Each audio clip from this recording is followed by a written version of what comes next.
pick the brains of Senator Okongo Omogeni to just tell us about, of course, what is happening with the opposition right now as far as this realignment is concerned. We have a concrete opposition, and we have a now de facto opposition leader, according to himself, that is Wetangula, saying all these other principles now are defecting to, the ruling party, that is a Jubilee Party, or they are realigning themselves with the ruling party, that is Jubilee Party. So what really happens with the opposition right now? And who will be the voice of the people? Allow me to introduce him to you this morning as we await for other panelists to join us much later in the course of the program. Mheshimiwa, good morning. Morning, Debarl. Right, good to see you. Yeah, nice to see you too. So listening to that story by Kennedy Muriithi for us this morning, where do we place the opposition truly, now that we have also Wiper saying, yes, we actually are working shoulder to shoulder with the Jubilee Party? Yeah, I think if you look at the structure of our constitution, the fact that we had a handshake between His Excellency the President, Uhuru Kenyatta, and the Right Honorable Raila Odinga, it doesn't mean that the opposition is dead. The structure we have in our constitution acknowledges that after every election, there will be majority leader who will lead the government business in the House, and there will be the minority leader who will be leading the opposition. And as we speak, both in the National Assembly and in the Senate, we have the opposition leadership in place. And there is no room whatsoever for Mr. Senator Wetangula to assume the role of leader of opposition, at least within Parliament. Number two, I think you need to understand the handshake does not mean that the opposition ceases to play its role of checking on the executive. I think the opposition is still in place, and it is still playing its role of oversighting. You see, every bill that is presented to the House, that's either the National Assembly or the Senate, it still goes through the checks of the opposition. And the contribution of the House, as you look, if you look at the proceedings, we still have the government side on the other side and the opposition on the other side. I think what has happened is a political kind of arrangement that brings down the kind of temperatures that we had in the political arena. Meaning that the opposition, what we had when we went to the Senate and those who went to National Assembly, what was called resistance. Yes. Where the opposition was not participating in any business in the House. But what we have now is a situation where we will engage on issues. I mean, if we as opposition feel that there is an area where we need to put the government to task, we will play our role as envisaged in the Constitution. So I will disagree with those who think that the opposition is dead. And I don't think even Raila Odinga himself will stop to seize the moment, if at all it's brought to attention that there is an issue that he needs to raise in terms of either any scandal that the government of the day may be involved in or otherwise. But how sharp is the edge of a knife, so to speak, right? Is the efficacy of the opposition, as strong as it was before the handshake? I mean, the leadership of both houses, in the National Assembly we have Junet Mohammed, and I think you can never talk of a better legislature than Junet Mohammed. And so I think if a situation arises where he needs to take his place as the leader of opposition in the National Assembly, I have no doubt that he will be up to task. Now in the Senate, I mean, we have the tested senator for Siaya, Honorable James Orengo. He is the leader of minority and therefore the leader of the opposition in the Senate. And I don't think you can doubt the credentials of Senator Orengo to lead the opposition in the Senate. So I will disagree with those who think that the opposition is dead. Right, but we see Senator Orengo also is like a windhawk right? Where the wind blows, of course, with the opposition leader Raila Odinga is where also his sentiments will actually lie. We cannot really see him coming out as a truly independent mind as far as the opposition is concerned. Leaning also where Baba is where his sentiment will be. I don't think so. I will disagree. I think the only thing, as I've said, is Can that... you give me just one case in point where he's actually had maybe an independent opinion aside from maybe... I think I'll give you, maybe I should give you, if you followed the proceedings that were in the House on Wednesday, where the government presented the irrigation bill before the House. And I think all the speakers who spoke that day were very firm that the Senate would not approve that bill because it was contrary to the interest of our county governments. Really, if there was no opposition, we would be acting as flower girls of the executive, whereby the bill will come to the Senate and our contributions will be geared towards, you know, just rubber stamping that bill, and we enact it. But I can tell you that the discussions that took place in the House on that day will point to a situation where the senators are debating issues, looking at whether it is in the best interest of the country and not just to rubber stamp the bills because they have come from the government side. And I think that's what I expect the opposition to do going forward. But looking at the temerity, the tenacity, you know, the audaciousness that it used to approach issues with, when it comes to corruption, we used to see press conferences, and you particularly intent, if it is this NYS second season that we're talking about, so to speak, you know, we'll have heard you making a lot of noise about it.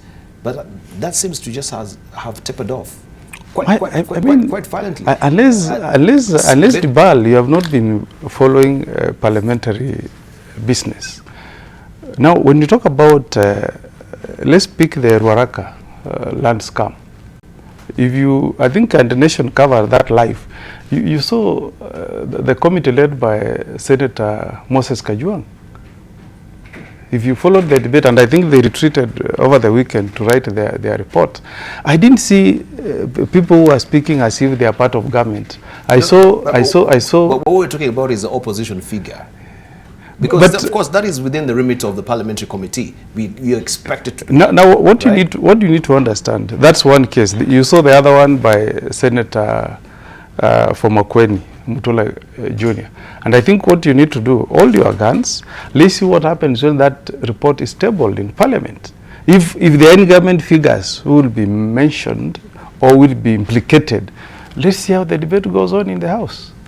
Because you don't expect, I think you also need to understand how we conduct our business in the Senate.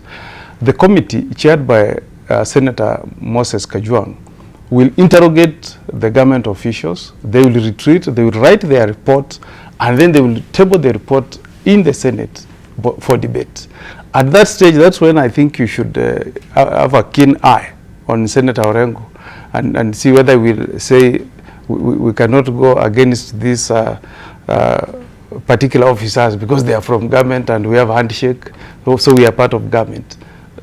Hold your guns, let that report come to the floor of the House, and then let's see how it is debated in the House. Right. I followed the proceedings of course last week on the Senate, what was really happening in the House, and you dedicated a lot of time on this particular debate that we've always been having between the Senate and the National Assembly, and the National Assembly usurping maybe some of the roles, or you may be usurping some of the roles of the National Assembly as far as the committees are concerned. And you are also fronting this notion that, you know, you are, of course, the upper house, and you're more enlightened than the National Assembly is concerned. Wasn't that the sentiment that was on the floor last week? I think I've just seen... We have heard cases. I think I can quote Malala as well. I can quote yes, a lot of senators that actually alluded to that fact. So why are we bringing this particular debate of the Senate and the National Assembly back to the fore again? I thought we had an advisory, Supreme Court advisory opinion on that. Yes, I think first there's an article I've just seen in the Sunday Nation by Peter Kawanja. Peter Kawanja. Yes, I think he says why Senate is a critical cog in the engine of our democracy. Yes. And you know, the conclusion there is that abolishing the Senate is not an option. The solution is to boldly engineer the Constitution to have a strong Senate as a pillar of democracy. Now, I think what you have seen, the tug of war between the National Assembly and the Senate is basically a few members of Parliament who have not come to terms with the new Constitution that is in place. And I think, Debarl, if you read the Constitution, the role of the Senate, and I just want to read that to you, in Article 96, role of the Senate, it says the Senate represents the counties and serves to protect the interests of the counties and their government. Now, anybody reading that Article 96 of the Constitution will understand that in protecting the interest of the counties, we are not limited. Debarl, if money that is meant for counties is being diverted into mega corruption projects, the Senate cannot sit back. If security is not in place in our counties, the services are affected. And I think if you read advisory opinion number 2 of 2015 by the Supreme Court, you will understand the Supreme Court said that actually they said everything that happens in this country affects counties. If you talk about security, if you have security in counties, it means the counties are able to operate. If you don't have security in counties, there will be no operations. The functions of the county government will be affected. So you cannot limit the counties. And I want you also to read Article 174 of if I can take you to Article 174 of the Constitution, and I want to read it so that Kenyans can appreciate what Article 174 says. These are the objects and principles of devolved governments. 174I says to enhance checks and balances and the separation of powers. Now, how do you ensure that you enhance checks and balances if you don't hold government ministries to account? Roman I, okay. The very last one there. So how can you hold, how can you have checks and balances on government if you don't hold various government ministries to account? And another one, if you read 174F, it says, the object of devolution is to promote social and economic development and the provision of proximate, easily accessible services throughout Kenya. So the functions and the role of the Senate is so wide. It actually touches in every realm of life. But that is not truly the debate. The debate is on a very minute issue of upper and lower house. For us, it doesn't really make any lick of sense who is upper or lower, right? Because we thought we've actually crossed this junction. But you're actually dedicating a chunk of time discussing this, and we thought that is a foregone conclusion. Well, I think because, as I told you, we have a new constitution, and there are some people who don't want to read and understand what this constitution states. But most senators on the floor of the House were speaking condescendingly against also the National Assembly. Yeah.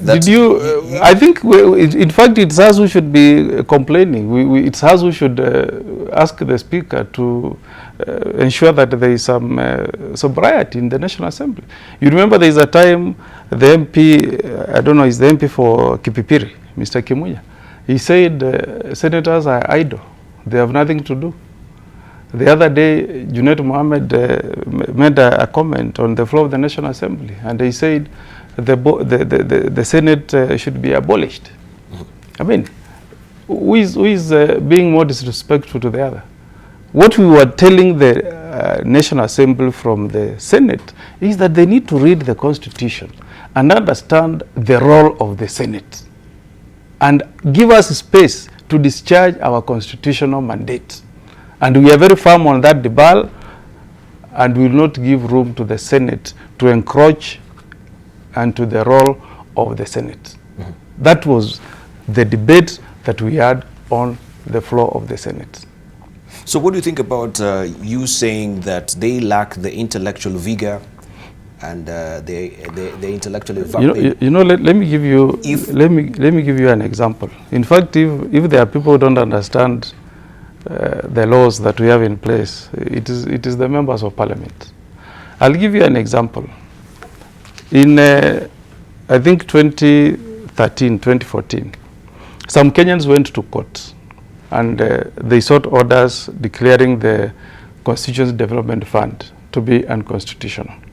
And the court acceded to that request and declared CDF to be unconstitutional. And then we enacted, and I want you to mark the words, we enacted National Government Constituency Development Fund and took away that fund from the management of members of parliament. Now, if you look at the structure of our NGCDF now, we are supposed to have in place independent committees in each constituency who are recruited through a panel put in place by the local DC or the county commissioner. And then this committee is supposed to hold sittings in each ward and then get projects that are of priority from each ward. And then they sit down as a committee and disburse money in support of those specific projects. And they're supposed to keep some percentage of that money for emergencies, for sporting activities, and of course for administrative purposes. Now, what's happening, if you go to most of these constituencies, you will see MPs will come and say, now I want to give you CDF checks. Then people will stand up and say, Mheshimiwa, we also want you to consider this. Then he said, okay, I'll also bring a check for that particular project. They have no powers under the NGCDF Act to do that. The only role that they have been given under that legislation is to attend meetings where the committee will be giving money for various projects as observers. So between the Senate and the members of National Assembly, whom do you think does not understand their role? Of course, it's members of parliament. The Senate is keeping to its mandate under the Constitution.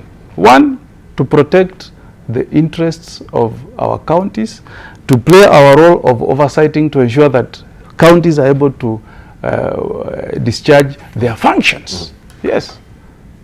All right. There will be a question also of the fight over, the CSs being summoned either by the Senate or the National Assembly. And to the CSs, it doesn't make any lick of sense why we should appear before the Senate committee, then tomorrow appear before the National Assembly committee. To them, I mean, that is just a committee. Why can't we have a joint parliamentary committee where we can have this CSs summoned? I think, Debarl, where the need this is a on a case-by-case basis, where there is justification, the committee of the Senate and the committee of the National Assembly can have a joint sitting. But that is where it becomes absolutely necessary that the two committees should hold joint meetings. But what is the rhyme or reason for having two parliamentary committees meeting the same person, asking the same questions? I mean, the issues could be different. The issues could be different. And then, Debarl, I don't think... It is just the same issue. This is what the National Assembly were complaining about. Yes. Of course, when we had, I think it was something to do with the transport and roads. And they were appearing before the Senate committee, and they were appearing also before the National Assembly on the same matter. What I want to assure you, Debarl, as long as the issue affects counties, the Senate has a constitutional mandate to look onto the issue.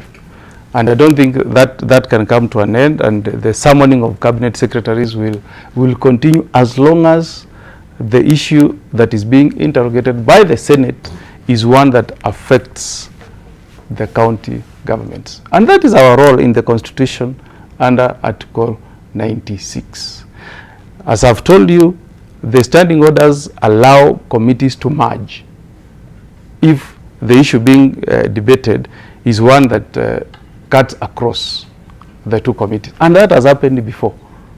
So the standing orders are there. If there is an issue where either house, it could be the Senate or the National Assembly, where it feels that it's interrogating a matter that is also under consideration by the other house, the standing orders are there. They can request. So the solution is not to have abuses being hurled across the two houses. The most viable thing to do is to request that the two committees should merge and look at that issue as two joint committees of joint committees of the two houses. Yes. Okay. There was an issue of bills also that really came also on the floor of the House, and some of the legislators in the Senate are alluding to the fact that we have the National Assembly legislators plagiarizing some of the bills. So the case in point will be like the mining bill that was affronted by Senator Agnes Sani, that it was actually taken over by the National Assembly and it was plagiarized. It was presented to the President for assent. I don't know if it has been assented to, right? And some of other bills that I cannot remember, but you say that there's an issue of plagiarism that is occurring. And first of all, also the bills that it comes from the Senate and goes to the National Assembly are not given preeminence as such. So you don't know about the whereabouts you don't know the whereabouts about these particular bills. Maybe you can just bring to the fore what is really happening as far as bills is concerned, because this is where we can see the toing and froing between the Senate and the National Assembly. We have a number of bills, that were passed by the Senate, then transmitted to the National Assembly for consideration, that have never been considered. Reason, I think, that can best be answered either by the clerk or the Speaker of the National Assembly. And I think we are justified as a Senate to raise an eyebrow and say, really, once we have passed a bill from the Senate, the National Assembly should play their constitutional mandate, either to pass it or reject it. But to just go and keep it lying somewhere, gathering dust, does not serve the best interest of this nation. Two, in terms of plagiarism, I'll give you an example of the irrigation bill. Yes. Now, that bill came to the Senate, I think, 5 or 6 months ago. And we debated the bill and we rejected the bill. Now, we were surprised last week to see the same bill, word by word. The same bill that was rejected by the Senate went, I don't know how it found itself to the National Assembly. And the National Assembly considered the bill, word by word, as it was before the Senate. The same bill that the Senate rejected was considered by the National Assembly and passed, word for word, without any amendment. So last week we found that bill again before the Senate. And what do you expect? I mean, it will really be against Chapter 6 of the Constitution and an abuse of our intelligence if we reneged and again passed that bill, even if it has been passed by the National Assembly. So I think this is an issue that the two clerks of that's the clerk of the Senate and the clerk of the National Assembly should pay attention to, because it doesn't reflect very well on either house. For one house to reject a bill, it finds its way to the other house, and then the other house passes the bill and then purports to transmit to the other house for consideration. Really, it's almost. So there's a sense of sabotaging, actually. It's not. I think it's not sabotage. Is that some? I think the support staff should have a keen eye, and they should also be able to have a very good system of tracking bills that emanate from either houses. I think I'll talk about need for capacity building among our technical staff. It's possible that the National Assembly didn't know that the Senate had rejected the irrigation bill. It is possible. So what we need is capacity building, a good system of tracking bills from either house, so that once the bill is taken to the one of the houses, you're able to know whether it's a bill that has ever been considered by the other house, so that we don't have this embarrassing case, yes, like what we have seen in the irrigation bill. Yeah. All right. I just want to show you also, maybe to draw attention to what we have on the front page of People Daily today, a house of bribes. And this is what they say here, that rent seekers, contrary to claims that committees are driven by a sense of duty to safeguard public interest, these have become outlets for rent seeking, I should say. And also we have spin doctors. Some house team claim shares alleged to have pocketed as little as 200,000 shillings, with the highest taking 120 million shillings to doctor reports. Also duplicating masters. National Assembly and Senate are replicating roles and frequently doubling in cases being investigated by DCI and the EACC. This is what we've been discussing largely. But now, spin doctors, these claims of bribery, it's not the first time that we're hearing this. We've had a lot of this also previously from the 11th Parliament as well. But this is a niggling worry, especially to the Kenyans who, we are expecting that these committees will interrogate these persons maybe who have been embroiled in some of these malfeasance that we have in this country. We can talk about the Solai tragedy as well, where we have victims who want compensation. But we have people who are, they've got the wherewithal. They can actually grease your hands, and reports can be doctored. And this has really happened before. So this is not a case that it is a standalone cases. These are actually issues that are in the public domain right now. How do we trust these parliamentary committees? And you have sittings every week. Yeah, first, Debarl, I abhor any form of corruption within our parliament. And I must say that if there is any evidence that there are members who are involved in any cases of bribery, then action should be taken.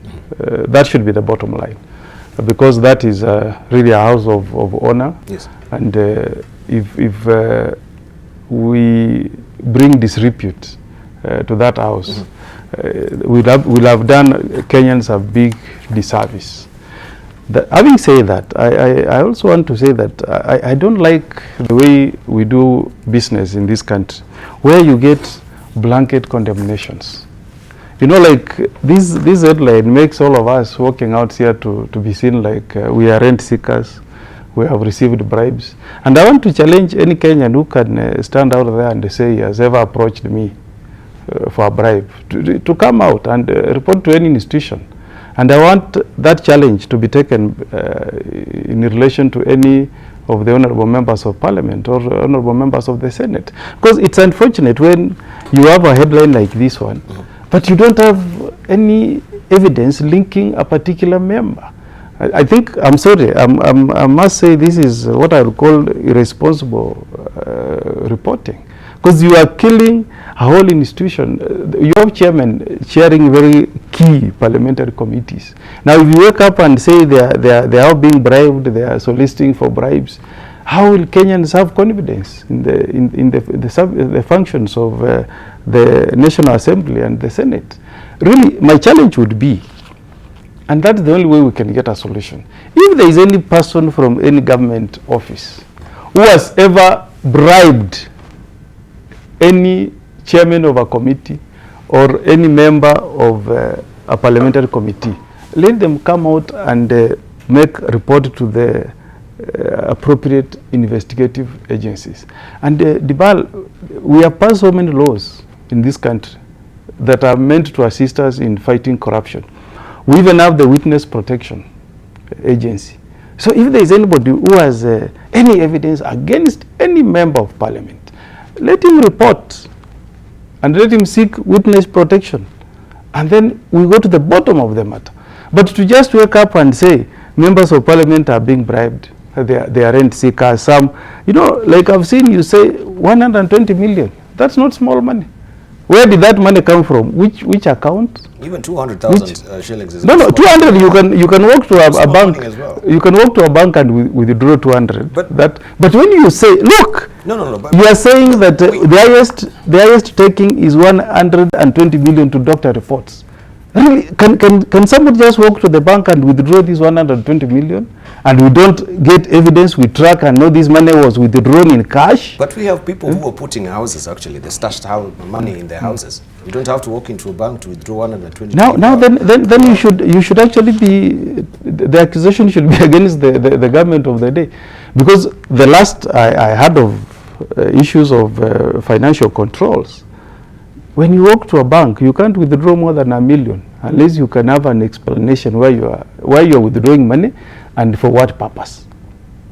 I want to assure you, and you can take this to the bank. We have some of these legislators where you've actually assaulted away millions in your houses.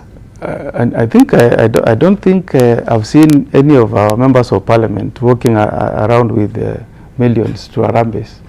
To the contrary, it's the executive that works with millions to fundraisings, not a member of parliament. And you track your reports. Privy to information of members of parliament who've been carrying wads of cash, $1 million, like in a khaki envelope. I think let's not lose the point. The point I'm saying, if there is somebody who withdrew 120 million to bribe members of parliament, and you don't want to come out and report to the independent offices we have that can investigate this issue. But how can we take this kind of reports to be serious? We have cases of the committees, you know, they have a different report in the beginning, then they actually flown to Mombasa. I'll give you a case in point, like what we did with what we had with the Agriculture Committee in the 11th Parliament. This was in regard to Galana Kulalu's irrigation project at the coast. And they were flown there. They were actually, taken to very luxurious hotels. And after that, they were flown back, and the report they came up with was diametrically different from what they had before. First, of course, I was not. No, I'm just giving you a case in point. I was not in that. And the fact of the matter is, actually, most of the members of the committee, they were actually bribed. The way I know these committees, how they operate, I don't think a committee can be flown to Mombasa by a private citizen to go and sit and consider a report. Procedurally, that cannot happen, because Parliament is supposed to facilitate members of the National Assembly, at least in terms of flying them to Mombasa and giving them accommodation. And when committees retreat, they retreat to consider the views that they have received, then they write a report. So that per se, I don't think that per se is a matter you can have an issue with. The point I want to make, and don't run away from it, people who have evidence that they have bribed members of parliament, so that we don't have these kind of headlines, which are just rumors, let them make reports to the appropriate agencies, and then investigations can be done. I want to come back here and you tell me, Debarl, that look, there is a member of parliament who is now, who has been arraigned in court because he received a bribe to influence his decision in a particular committee. This character assassination thing is not a good thing. I tell you, it's not a good thing. It's like me going to parliament and saying that the journalists are receiving bribes not to cover particular stories when I don't have evidence. That will not be fair. So if we must take this kind of headlines seriously. Let those who are making the allegations make reports to the appropriate independent offices. Let there be investigations. Name the particular members involved. That's the only way you can assist this country. Otherwise, who is more guilty, the one who is giving or the one taking? All right. We're going to take a short break right now, but I'll be remiss if I don't read some of the reactions here that we have on the social media. We have Shamon or Shoman Lucky saying, I think it's I think it's members of parliament who don't understand their role because majority are politically driven. We have Debarl Inea saying, I second the same. The Senate is on track. MPs are a bunch of lost sheep in the wilderness. Get them water and food, they forget the purpose. Also, we have John Gilanga saying that opposition without Raila is as futile as a bald man fighting over a home. Kalonzo's Wiper Party had no choice but to join the handshake bandwagon. Otherwise, it could have been rendered irrelevant. Also, we have Jacob Abere saying our National Assembly members, they're suffering from what I call stomachology syndromes, right? I mean, they see any oversight role like Ruaraka and Solai squarely Niao. Well, some of the sentiments here from social media. Frank already saying the truth be told, chairman and even committee members get bribed to doctor reports. Omogeni shouldn't sweat much defending that, right? Let legislators work clean so that the public can have confidence in them. And then we have also Kennedy Atinda saying we're losing a lot of money to some individuals in the country in the name of bribery. Look at the issue of electric poles. They think we think Uhuru Kenyatta and Raila Odinga ought not to relent on the fight of corruption so as to save the future of the coming generation. Reactions there on social media as well. We'll take a short break right now. When we come back, of course, we continue with our news and conversation here, eagerly waiting for other panelists to join us as well. We are waiting for Jeremiah Kioni, stuck up in traffic. Also waiting for Farah Malim as well. Alice Wahomish is calling. She's a bit feeling rough this morning. She can't make it, so we continue with our panelists. Will be here much later in the course of the program. Don't go away much more. Coming up on the other side of the break.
quickly back, we want to see what is happening internationally right now. Zimbabwe's opposition leader and presidential candidate Nelson Chamisa has said that victory is certain a day before Zimbabwe's first election since former President Robert Mugabe was ousted in a de facto coup.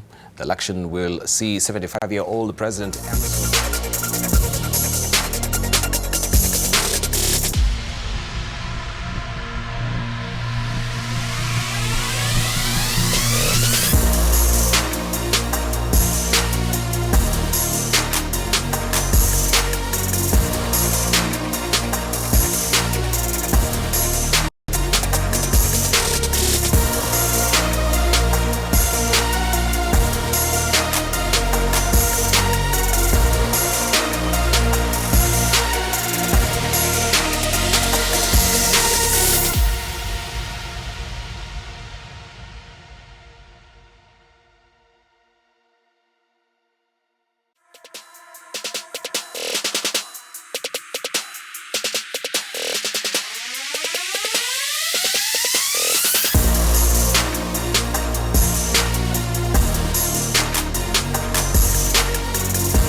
joined this morning by the Senator of Nyamira. This is Okongo Omogeni. Also joining us is the Deputy Leader of the Wiper Party, Farah Malim, and also a former Speaker of the National Assembly.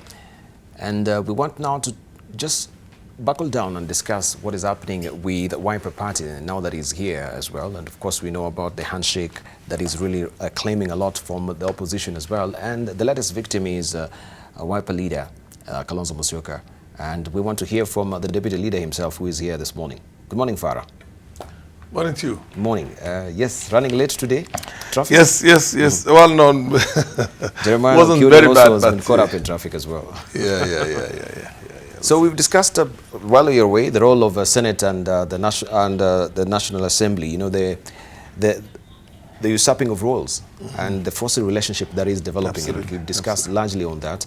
I know we won't want to go back on that, but we can pick up from where we are right now. Looking at the front page of the Daily Nation, we can see a sidebar story there. If you may just pick it from also the Touch, and we see the Deputy President praising what is happening so far. With the Wiper Party, Ruto praises Wiper move to back Jubilee. Deputy President William Ruto yesterday welcomed Wiper Party, Wiper leaders resolved to work with Jubilee in implementing its Big Four agenda. Question is, we looked at the top of the hour at the veracity now of the opposition, now that we can see also most of the leaders welcoming the handshake. How will the opposition be effective, efficacious? How will it be, having the cheek to really stand on and fight against corruption and other malaise that may be affecting this country? Well, look, there is no substantive policy-wide national interest, in my opinion, that can be brought about by any form of a handshake, except the easing of the temperatures in as far as the business is concerned. Because before the handshake, things were shaky in the country and investors were tripping out of the country. And it didn't look very good for the business. But beyond that, for purposes of implementation, this is just politics, nothing else. And it's all geared towards 2022. I don't see it, because you see, when you have documents, when you have debates, when you have intellectual inputs into an understanding, and then it culminates in a handshake that says, this is our areas, this is their areas, this is the middle ground. I mean, in any multi-party democracy in the world, that is how business is transacted when you're creating a coalition. A coalition is basically a convergence of outlooks towards development. And then say that we stood for this, we stood for a comprehensive health care, we stood for this thing about environment, we stood for this thing about national cohesion. This is their position, we have come to a middle ground. Or this is the kind of things that you look at. But you don't have a handshake and then work backwards to see how now you can convince Kenyans on that. So I was not in the meeting yesterday, and you've also been not been very fair to me, because I remember last night when we talked, I told you don't ask me questions about this until I sit with my party leader. So you also lost out a little bit on those ethics. But nonetheless, now that we are here in front of the television and in front of Kenyans, I will still want to see what exactly informed our position yesterday. Like I told you, I've taken my dad out of the country for treatment. I had a lot of other issues myself, so I wasn't very busy, very available most of the time, so my party leader was looking for me. So I'll see him today, late in the afternoon, and have a very lengthy discussion with him and find out exactly what informed that decision, what were the inputs into that. But if you want to understand my overall thinking about handshake and a coalition politics in this country, the way it's been from day one, I think the only coalition that had more or less a semblance of a legitimate, justifiable inputs into it was a coalition of when in the past, after the post-election violence of 2007, 2008, and we came together and created, we had the National Accord. the National Accord, because there was a lot of inputs. People sat in Serena. There was a team from both sides. And a lot of things were ironed out. How the government was going to be, and basically what were going to be the principles, what are going to be guiding policy decisions to be taken in the future. But this one right now is, in my opinion, yeah, I watched in the news for the first time, I think, in more than 50 years. A non-Muslim was appointed to be the ambassador of Kenya to Saudi Arabia because of the Mecca Medina is more or less tantamount to appointing a Muslim clergy now to become our representative in the Vatican. That I can understand, you know. So it's basically how many laws have been appointed into this, and with time also to accommodate them, because they've been kept out wrongly from the beginning, because somebody is not supposed to be out of the government merely because of a political persuasion or because of somebody who are running for the presidency. The way I see it myself is how many more projects will be brought in here, how many of them will be accommodated into this, more or less like that. It's just the banquet, and we'll give you a bit of a share of that. Beyond that, it's again the conspiracy on how the 2022 is going to shape out. Are we going to have a referendum? Shall we change the constitution? Are we going to play games that are, these are all the things. Is Jubilee going to be united in his push now to see Ruto as the president? No. Or is it yes? Or these are the kind of things that basically are going to inform. It's all politics. I don't see myself anything substantive worth a political leader with any powerful grain of salt and who has a history in this country I don't see it. Let us have the substantive inputs into that first. It never happened. We had a handshake, we're working backwards now. What's going to come out of it so far? Nothing to write home about, in my opinion, myself. Right. And again, I want just to pick your brains also on this particular headline, and we discuss it largely with the Senator Okongo Omogeni, House of Bribes. Yeah, and you've been also a speaker in the National Assembly, Deputy Speaker, for that matter. And you know about what really happens with the committees. Right now, so if you look at page 5 of the Daily Nation, we can see MPs praising how the new House Committee rules, they're praising the new House Committee rules. They say that it will bring sanity. And we've had cases of bribery, we've had cases of absenteeism, we've had cases of witness or being compromised as well. Just give us a snippet. We have Senator Okongo Omogeni stoutly denying there is no bribery that really happens, you know, with the committees. And if there is one, we can actually pick up one person and say this person has been bribed. From where you sit, as far as your position has been in the National Assembly, can you truly say there has never been any bribery?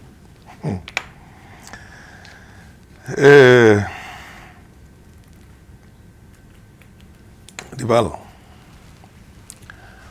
the saddest thing about the way we have transacted life, not just politics in this country, life, is that we can decide one day and say, because we want to defend a certain position, that wall which is black is white.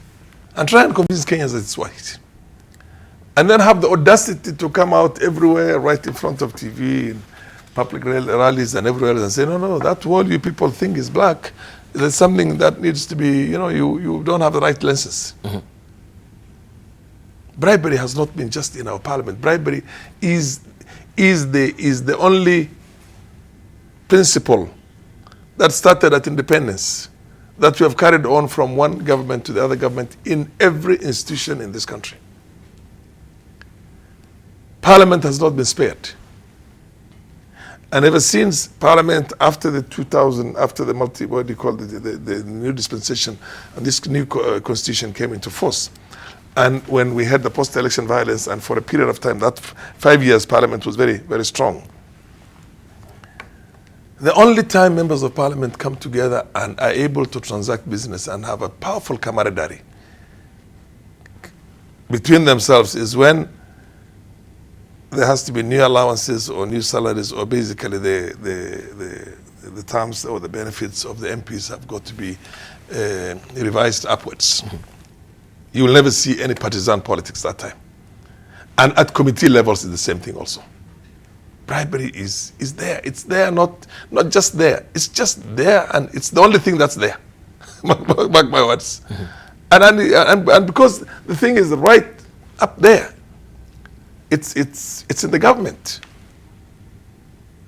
Bribery is everything in this country. Everything you do, you get out of the offices here, and somebody has been watching, doing his own things, looking after your car out there. When you come out, he expects you to give him something small. So you had cases in point where we have some of the committees who have been bribed to doctors' reports. My God, you can't imagine. I mean, what we had to deal with in the 10th Parliament. I'm not at liberty to say these things because whatever that came to our attention, we were very powerful and firm on it. But then that's how it is.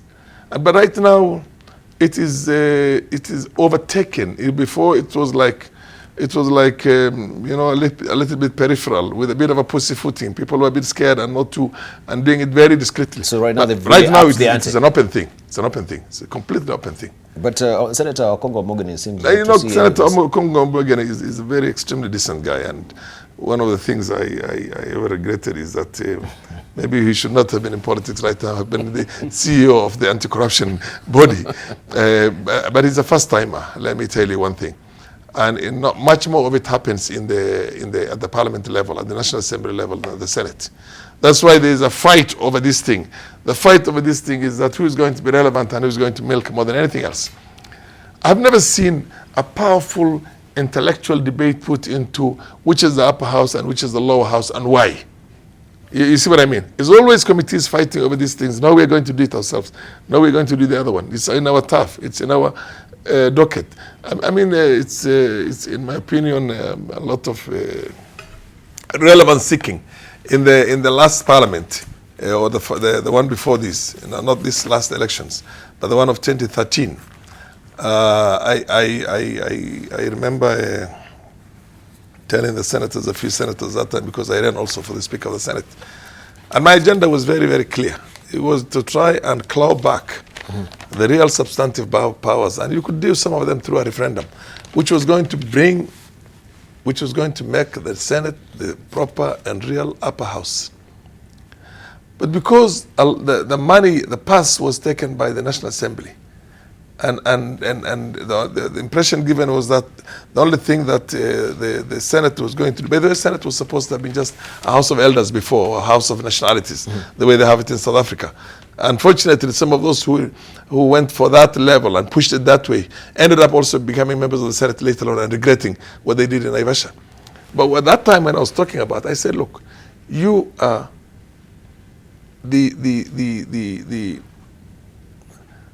you are the symbol of the national unity.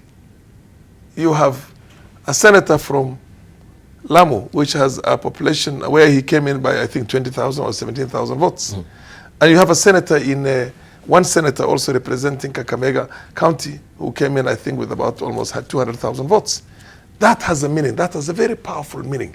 Because we were nations, the Kikuyu nation, the Somali nation, the Bajuni nation, the Luya nation before, we're trying to create a cohesive national unity called, a unit called Kenya. And that's what essentially the Senate was supposed to do. And that's why you have a representation from every nation in the country, more or less, every county in the country, small or big, which is similar, the way they have it in the States. In the States, they have 2 senators from Montana. And I remember one time when they had only 1 House of Representatives. And you have 2 senators also from California. Now, the reason why that was done more than anything else as a proper upper house was that Senate was going to have a much more powerful role on issues that are national. Foreign policy, listen to me. Defense, you know what I mean? Yes. It should have the overriding powers, not the National Assembly. A lot of good things, national cohesion, things that essentially, which includes also the counties, the way they deal with the counties and the rest of it. But because it was only confined to a small part of what they have to do in the counties, the senators now were seeking relevance by engaging the governors and fighting the governors instead of working with them. You get my point? Yes. And my idea was that you refine the laws so that you can have the scrutiny, you can have the ability to have financial audits and project audits on everything that they do at the county levels, and have a very structured, professional manner in which you face these things, so that you're not told you're witch hunting this governor, you're witch hunting that governor. And you have to create those institutions. By just calling a governor and tell him, come out and appear before us, without another institution that works on all these things and brings the report, which is independent from the Senate itself. That's the idea of having different arms of the government. One has to be independent from the other, but interdependent. Now, those are the areas that Senate needed to claw back. Right, thank you. With the right leadership. Right. So a bit of what is happening with also the Wiper Party and a bit of what is happening with ODM. Just kindly bring us also to the fore as far as what is happening with Ochilo Oyako and you know, the by-election in Migori as well, because this also is really trying to, you know, rattle the cage within ODM. People are not really pleased because they feel maybe you're shoehorning a candidate above others, and this is not inter-party democracy that we expect from ODM. Okongo, briefly. Yes. I don't know what I should say about my learned friend Ochilo Oyako. But Debarl, you need to understand that each party, you know, each party is required to have in place nomination rules, and the rules are normally in kind of 3 levels. Number 1, you can have the first set of rules that create a structure where candidates will compete and the party picks the best candidate. But also, Farah will tell you that the party is also, through rules that have been approved by the highest organs of a party, have situations where they can have direct nomination. And that's not something that is done by one person. It's not something that is done by a party leader, but it's done by the organ that is charged with picking candidates to run for particular seats. So what has happened in this case for Ochilo Oyako is that the ODM elections board settled for direct nomination. And what I read in the papers is that before that decision was made, there was extensive consultation, including a survey done within the county of Migori to see who is the most popular candidate. And then they settled on Ochilo Oyako. Having said that, I think it's also important to note that anybody who is dissatisfied with that decision can also appeal to the party organ to listen to his grievances and make a decision. Yeah. All right. So there was a so what I'm saying is this was it was done strictly in accordance with the election nomination rules of ODM. It's not a capricious decision, just somebody waking up and saying this is what we're going to do. The party structure allows the elections board to have a direct nomination if they think that's the best way to protect the interest of the party. Right. Farah Malim. I agree entirely with what Morgan is saying. What we're seeing right now is the political battles between Obado and Ochilo Oyako. And the kind of nominations that take place sometimes in these places are not fair themselves. And somebody with and many times you can somebody like Obado can literally vanquish Ochilo Oyako in a nomination because he has the capacity, he has the resources. Governors have all the money in the country right now, and he can import what you call voters from all over Western Nyanza province and bring them there.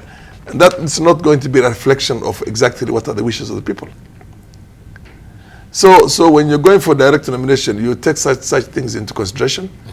And I had always said that because nominations themselves are not a reflection of the popularity of the person, because you can have a constituency with 130,000 votes, and the person who's nominated has got 6,000 votes, which merely shows that these people were more prepared on that particular day than the rest of them. But that's not going to be, it's not a reflection of what would have happened.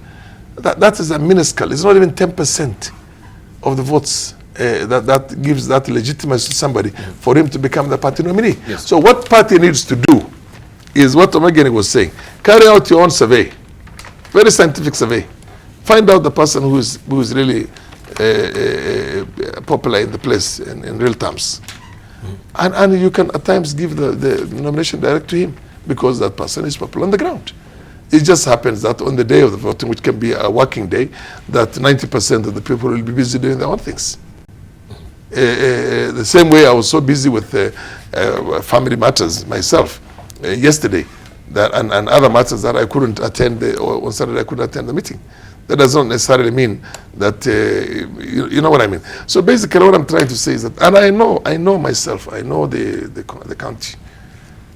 And I know, because I was in ODM myself, and I've worked with people in those places for a very long time. Ochilo is a fantastic, fine guy. He's somebody who, barring all those other shenanigans, can run for any seat in that county and win, including the governor. It's just because of the manner, the way some of these things were conducted last time, which is also wrought with a lot of bribery, by the way. A lot of bribery. I mean, I dare say this in front of everybody. I'm not going to mention somebody's name. And the ODM itself is also very good at that. My friend knows that. And you know, sometimes it's to get the candidate. So I'm sure what the party is trying to do right now is to say, look, maybe we're not too honest and too fair to... So was it part of a reason actually you defected to WIPO yourself? No. That's not... Maybe you can give us a hint, yeah? No. What is the background? Let's not go into... From ODM. Let's go into that again. You know, Debarl. But because some honest guys like Achila Yako might have had a raw deal sometimes, but you know, unfairly, and maybe there's a lot of a guilt consciousness right now on the part of the party. And Mageni will tell you and say, look, we were unfair to this guy before because he didn't have the resources, and but let's now reward him. And then it turns out that the same shenanigans is following him everywhere. Yeah, let's say from Okongo, because I think there's a lot of mark and mire when it comes to nomination within ODM party. Things are not very straight. Yeah, I mean, Farah is avoiding to give reasons why he decamped from ODM. Yeah, but I think let's accept one fact. We have very huge challenges on party primaries. Look at the number of appeals that arose after Jubilee itself conducted its nominees, primaries.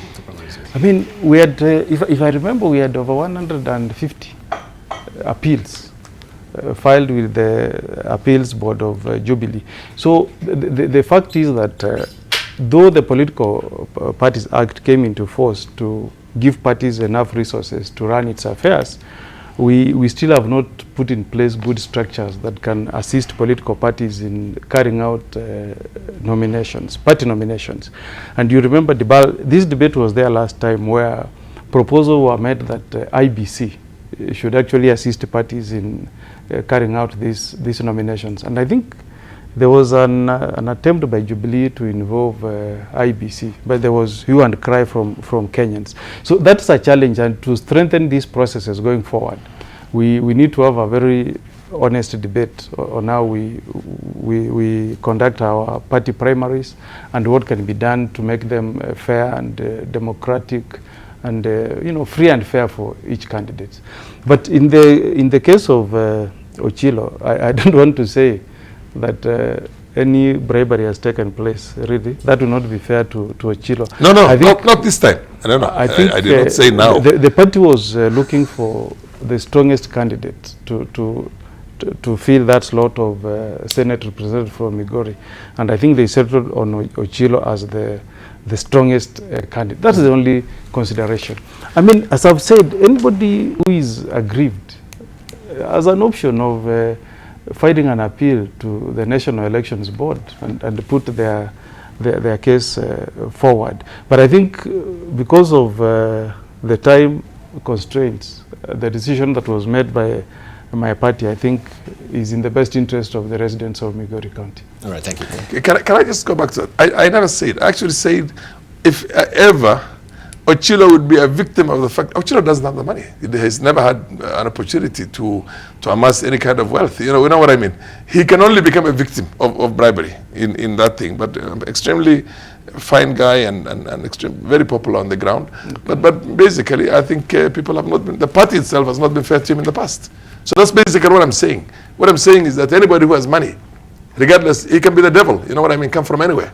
Can change the scenario in a nomination process, because you can bring people from all over, give them the cards, the party cards, and the party cards are available. You can go and get 10,000 of them or 20,000 of them and get an unfair nomination. But what needs to be done is to have a scientific poll taken before that is done. And you'll see who's popular. And even if it's taken right now, I can assure you Ochilo Mayako will come on top. With a big margin, not just like that, with a big margin. But he has some kind of a domestic establishment, very well-oiled domestic establishment, which is against him. You see what I mean? And the party at the high level, at the headquarters level, has not been fair to him in the last election. Thank you. Because I think he was shortchanged. Otherwise, he would have been in a different position today. All right, let's gravitate this conversation a little bit deeper, and we try and see what is on the front page of the Star today. Probably question is being asked there: is Uhuru planning a unity government? All right, targets apart from Kalonzo Musyoka, Musalia Mudavadi, and Gideon Moi would benefit. President is said to have held talks with Raila and asked him to discuss with his NASA team. This story is tucked away on page 4 and 5 of the Star. Just to go over there and read a bit of what they're saying. President Uhuru Kenyatta is working on a government of national unity that he could unveil at any time. Credible sources in the presidency has confidentially told the Star that Uhuru has discussed the issue with ODM leader Raila Odinga as part of a national unity project to smooth implementation of the Big Four agenda and war against corruption. Uhuru is said to have given his blessings to Raila to include his NASA colleagues, Wiper leader Kalonzo Musyoka and ANC boss Musalia Mudavadi. KANU chairman Gideon Moi is also part of a new leadership configuration. The Baringo senator will have increased clout in the government of national unity. Okongo Mogini, this new government, the unity, is already what we are seeing, of course, with the handshake, with the Wiper coming in right now. Maybe again will be the ANC and the Ford Kenya. But we've seen Etangula said he wants to be the de facto chief opposition leader. Yeah, I think Debarl, what we need to appreciate as Kenyans is that there is a limit as to how far the president can go in forming a government of national unity. And I think the government of national unity should be read, guided by the four issues that were lined up by Honorable Uhuru Kenyatta and Raila Odinga in the handshake. And one of them was to have inclusiveness in government. And I think when we talk about government of national unity, I'm thinking what the president has in mind is perhaps forming a government that as the face of Kenya. Whether that will include Raila Odinga himself, Kalonzo Musyoka, or the ANC leader Musalia Mudavadi, it's something that is there just for speculation. But I think if it was to happen, then that would have really shaken the political landscape in this country, and it will only help in creating more rift within the Jubilee party. And I think what makes things very uncomfortable for the Deputy President, William Ruto, is that unlike what we had in 2013, where we had a government of two strong parties, this time we just have one government of Jubilee. You remember the parties merged and formed a Jubilee party.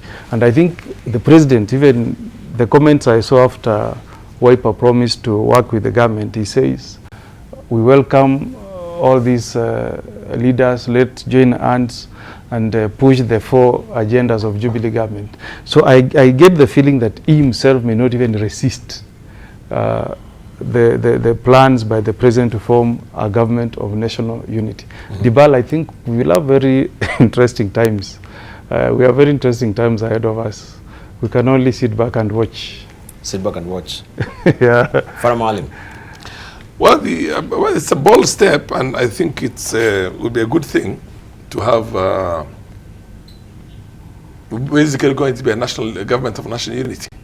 So is this a way of actually avoiding the word or the coinage coalition? And we're talking about national unity, or is this some sort of national coalition unity that is happening? Yes, national unity essentially is in, well, look, I highly doubt it, but in the event that I have also a strong feeling that Uhuru wants to leave a certain legacy.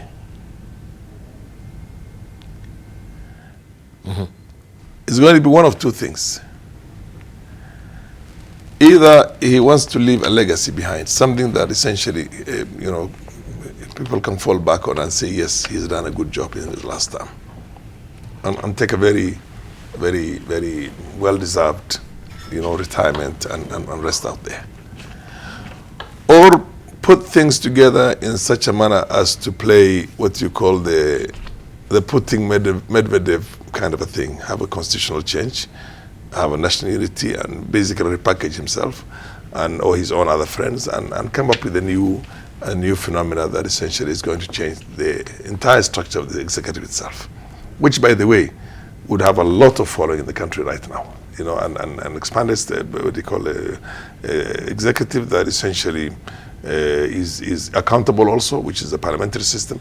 That would have the support of all most Kenyans, and that kind of a referendum, in my opinion, is going to win. So it's going to be one of the two.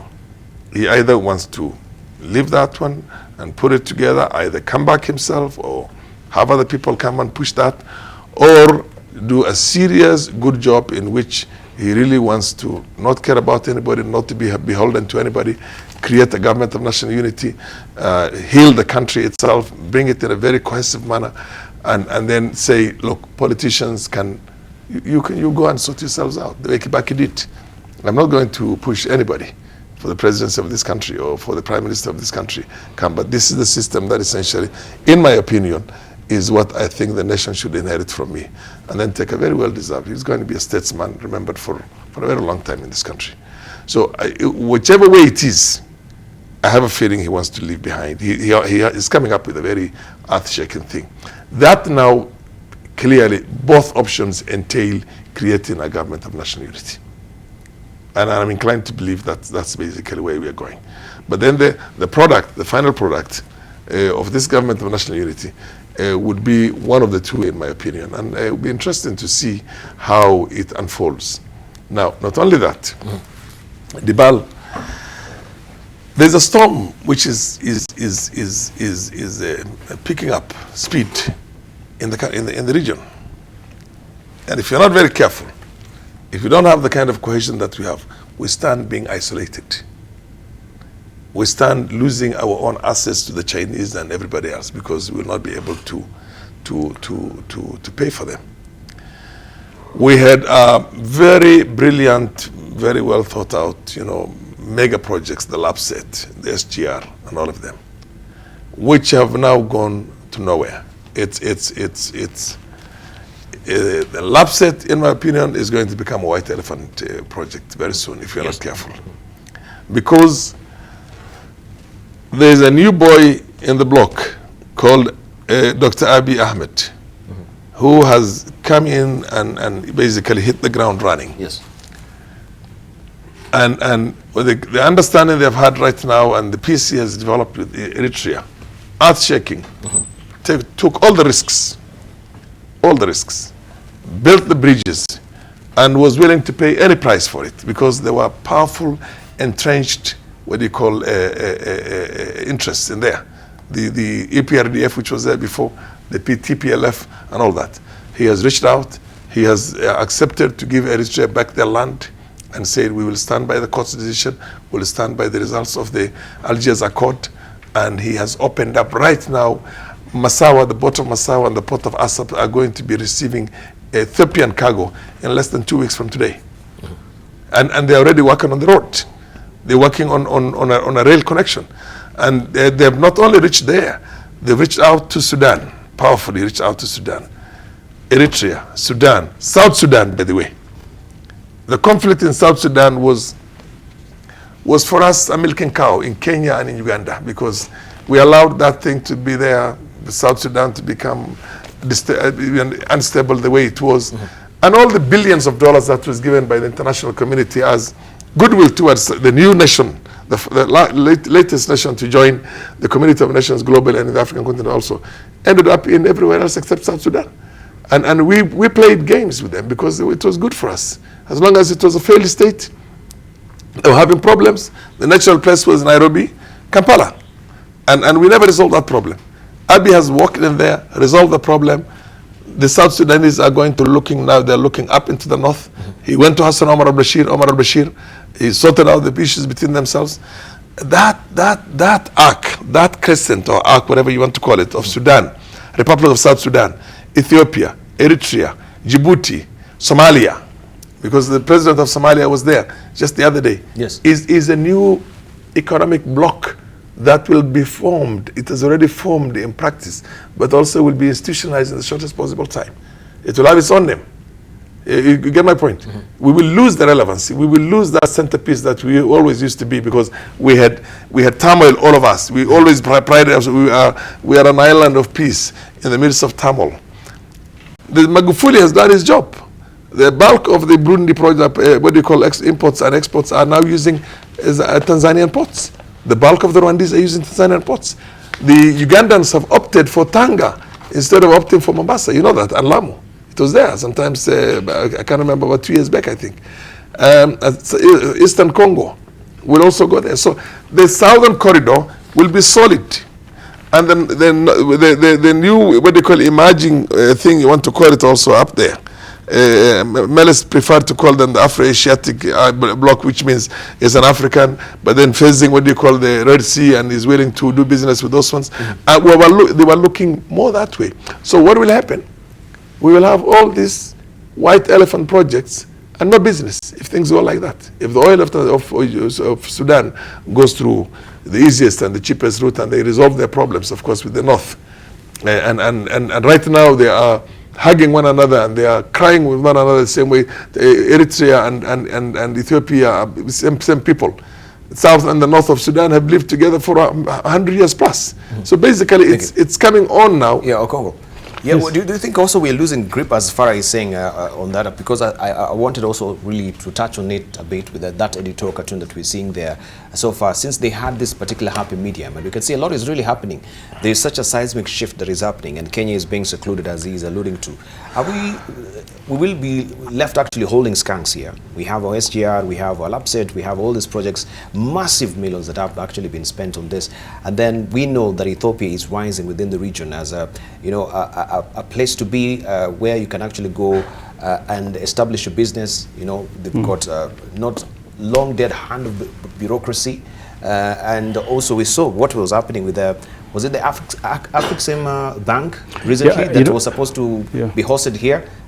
Right now it has actually, I don't know, gone to Ethiopia as well. Yes, and a lot of financial institutions also are established in Ethiopia. A business environment that is very friendly, unlike Kenya as well. Less corruption. The answer to all this is that as a country we must reduce our level of corruption. You know, we embarked on upgrading our airport at the slightly a few years after Ethiopia had done theirs. But if you go to Addis Ababa and what we have at Jomo Kenyatta, you cannot compare them. There's no comparison. Yet we even spend more money than Ethiopia. So what is killing this country is corruption. And what pains me is that we have put a lot of emphasis on corruption at the county level and forgotten corruption at the national level. While the UN Convention Against Corruption was actually meant to keep an eye on the government expenditure on big multi-billion-dollar projects, like what you see the national government undertaking. I'll tell you, Debarl, that there was a report that was undertaken by Ethics and Corruption Commission, alluding to these options by the Tanzanians, avoiding Mombasa, even the Ugandans, avoiding, their cargo going by road from Mombasa, Nairobi to Busia. And it's there they said, look, we cannot afford a situation where from Mombasa to Busia, they pass through 44 police roadblocks on the way.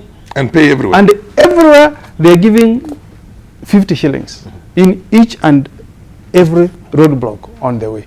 Now, you ask yourself, the government has this report. This report was generated by EACC.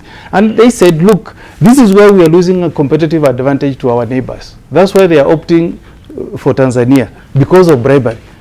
Now, Debarl, drive from Nairobi to Mombasa. You will find that those police roadblocks are still on the road. In some places, you will find them within a distance of 10 kilometers.